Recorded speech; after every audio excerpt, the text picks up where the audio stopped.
महाराष्ट्राची उद्या 20 तारखेला निवडणूक आहे आणि त्या निवडणुकीच्या अनुषंगाने आपण सगळ्यांनीच दक्ष राहिलं पाहिजे. मागच्या निवडणुकीमध्ये जे काही झालं असेल त्याबद्दल मानवते सर बोलले, पण निवडणुकीबद्दल निवडणूक झाल्यानंतर कधीच बोलत नाही.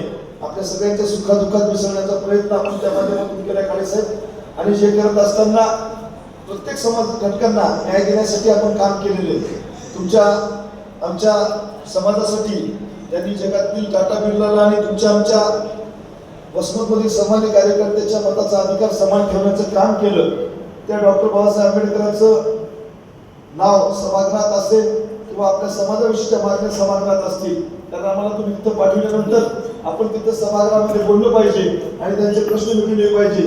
यासाठी जिथं जिथं म्हणून दलित वस्त्या तिथं सगळ्या निधी वाटपाचा कार्यक्रम असू द्या, डॉक्टर बाबासाहेब आंबेडकरांच्या स्मारकासाठी वसमतला जवळपास दोन्ही पुतळ्याजवळ मिळून 1 कोटी रुपयाचा निधी असू द्या, प्रत्येक गावामध्ये जिथे जिथे मागणी आली तिथे सांस्कृतिक सभागृह, सामाजिक न्याय मंदिर असतील, बौद्ध विहार असतील, गौतम बुद्धाच्या मूर्त्या असतील, यासाठी आपण प्रयत्न केलेला आहे.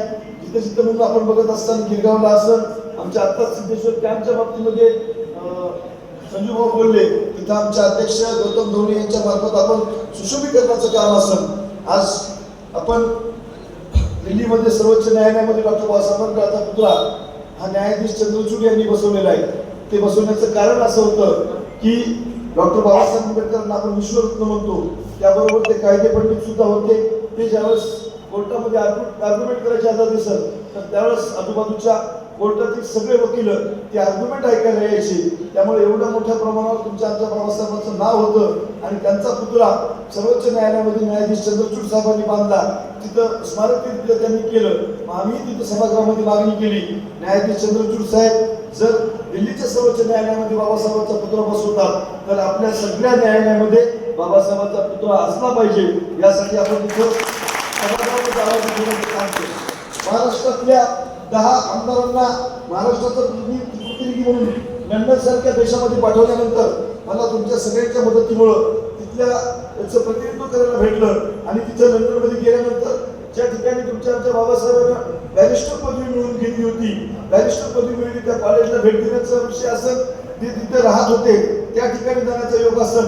आणि बाबासाहेब आंबेडकरांचे विचार हे तुम्हाला आम्हाला भारतात नाही तर जगात कळालेले की भारतीय लोकशाही संविधान लिहिण्याचं काम आणि त्या संविधानाच्या माध्यमातून आमच्या 18 पगड जातीच्या लोकांना सगळ्या विविध ठिकाणी वेगवेगळी संकल्पना, वेगवेगळे विचारधारा असणारे लोक एका जागी बांधून ठेवण्याचं काम त्या संविधानावर केलेलं आहे. त्यामुळे वेगवेगळ्या समाज असतील, वेगवेगळे विचार असतील, वेगवेगळी संस्कृती असेल, पण आपल्या घटनेमुळं, आपल्या संविधानामुळं आपण सगळेजण एकसंघ राहिलेले. आणि ते सगळं जर क्रेडिट कोणाला जात असेल तर ते डॉक्टर बाबासाहेब आंबेडकरांना जाते. आज त्या बाबतीमध्ये काम करत असताना आपण प्रत्येक गावामध्ये सामाजिक भवन बांधण्याचं काम असेल. पुढच्या काळामध्ये आपण वसमतला एक अशी अभ्यासिका करतोय, त्या अभ्यासिकेचं नाव डॉक्टर बाबासाहेब आंबेडकर ठेवले. सगळ्या स्पर्धा परीक्षा केंद्र जवळपास 1.5 कोटी रुपये आपण निधी टाकलाय. 80% काम पूर्ण झाले आणि त्याचं सुद्धा आपल्याला थाटामाटामध्ये विधानसभेच्या नंतर उद्घाटन करायचंय. त्यामुळे मी आपल्या सगळ्यांना विनंती करतो की आमच्या छत्रपती शिवाजी महाराज असतील, फुले शाहू आंबेडकर असतील, या सगळ्यांची विचारसरणी जपण्याचं काम आपण या मतदारसंघामध्ये केलेलं आहे. या निवडणुकीमध्ये काही मंडळी आता 2-3 पक्ष तेच चालवायचे उमेदवार, 3 पक्षाचे उमेदवार सध्या आता तेच चालवायचे. कोण्या पक्षाचं तिकीट कोणाला भेटलं पाहिजे यासाठी सुद्धा आपल्या तुतारीच्या उमेदवारांना प्रयत्न केले. आणि त्यांचे कार्यकर्ते राष्ट्रवादी आपल्या घड्याळाला ज्याला मतदान करणाऱ्या माणसाला सांगायचे की तुम्ही नारळाच्या झाडाला मतदान करा. समजा बाबा उद्या धराणे साहेब असतील, बाबासाहेब असतील, गौतम धोनी असतील, रमेश मानवते सर असतील, प्रकाश गव्हाणे, समजा जर आता आमच्या कुरुंद्याच्या बोधवण्यामध्ये गेले तर तिथे मतदान कोणासाठी मागतील? मतदान कोणासाठी मागतील? माझ्यासाठी मागतील.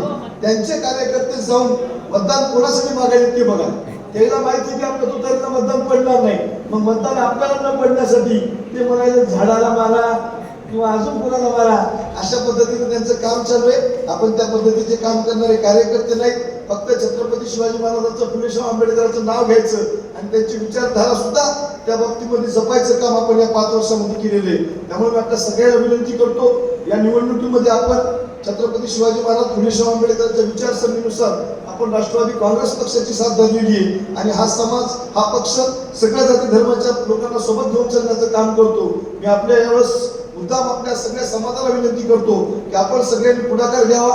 आज तुमच्याकडे प्रत्येक बोधवड्यातून असू द्या, प्रत्येक गावातून असू द्या, प्रत्येक शहरातील प्रत्येक वार्डातून असू द्या, तुमच्याकडे लोकांची येण्याचा कल वाढलेला आहे. कारण ज्या माणसाकडून काहीतरी अपेक्षा असतात, पुढे विकासाच्या अपेक्षा असू द्या, तिथं तुमच्या आमच्या समाजाला न्याय देण्याच्या अपेक्षा असू द्या, त्याच्याकडे लोक जाऊ शकत असतात. अशा निगेटिव्ह माणसाकडे कोणी जाणार नाही. त्यामुळे आपण सगळ्यांनी माझ्यासाठी 4-5 दिवस मेहनत करावी. 20 तारखेपर्यंत आपल्या समाजाला समजून सांगण्याचं काम करावं, तुमच्या आमच्या माता भगिनीपर्यंत पोहोचायचं काम करावं. त्यांना केलेली कामं आपण तिथं समजून सांगितली पाहिजे. आपल्या मुख्यमंत्री लाडकी बहीण योजनेच्या माध्यमातून आपल्या प्रत्येक कुटुंबामध्ये जो पैसा जात आहे ते सुद्धा आपण त्या बाबतीमध्ये बोललं पाहिजे. वेगवेगळ्या सरकारच्या योजनेच्या बाबतीमध्ये बोललं पाहिजे.